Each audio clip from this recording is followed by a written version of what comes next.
I think that what could change Gen Z overnight is a commitment from, so, I'm not saying you need to look sharp and just be nice and people will get saved. Okay. It's obviously not that simple. It takes more than that. It's combined, but people need to feel respected and loved and wanted. And they need the context of someone viewing you as a genuinely significant emotional relationship in their life where that's another thing like sociologists have observed. If somebody who is being convinced toward a religion has people in their life that they feel emotional anchoring towards, that they feel an emotional weight towards, if those people are the ones inviting them, they're highly likely to convert. If they have these like relationships in their life that are genuinely really important to them and have a lot of pull, but if you don't, if you're just like some random or if you're just like some like sideline friend, maybe that's not a 0% chance that they will convert, right? But the odds are much lower. So like, those are important angles for us to understand. They're huge. Yeah. Yeah, that's huge. Because it really lends itself to not seeing people as projects and seeing people as people and loving on people. What is something as you travel, preach, whatever it is, and just kind of observe, what is something you're seeing in the church that might be, or something that might be missing in church that would strengthen teens and young adults in following Jesus, not leaving church, et cetera, et cetera? Totally. I don't think the church is a monolith, so I can only speak to my experience, Sure. what I've seen. And I think that I grew up in a really, really, really amazing couple of churches. The church I was in that I grew up in Orlando and the church that I'm in Los Angeles. What both of these churches had in common in my experience was an emphasis on discipleship. And so like my youth pastor was regularly meeting with me and my group of guys, and he was empowering us in the youth group. And he was, he took a strong sense of investment in our personal lives. And that I can trace that back to when I was a kid as leaders in that same church who were doing that for me. And now leaders in Los Angeles who are doing that same thing for me.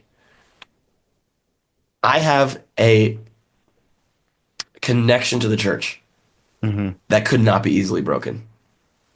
Right? So if people have a loose connection to the church, when bad things happen, there's not much like emotional, relational consequence from pulling back and disappearing, And people Right. like that. People like to feel that way.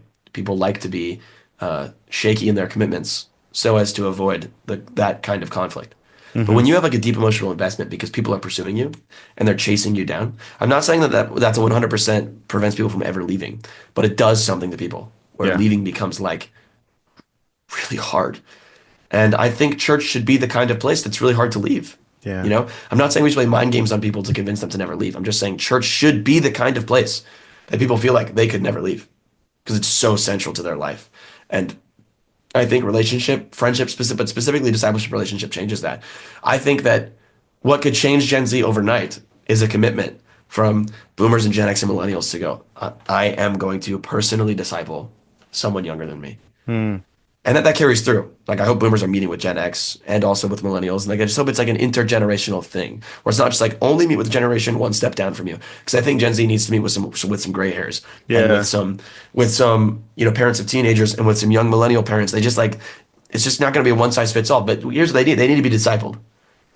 And so the church, if we in any local expression of the church, any local church, the trick New Testament wise is always going to be discipleship.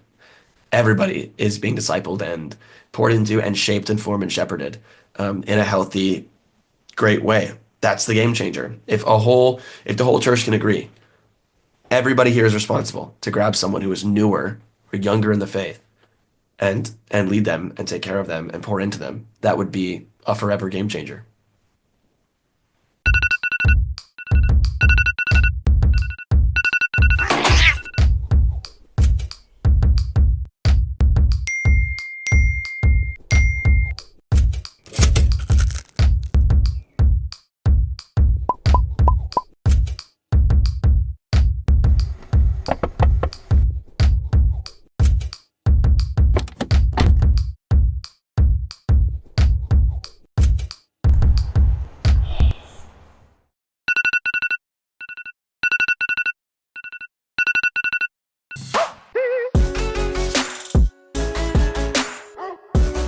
They went from locked doors to now openly preaching about the gospel.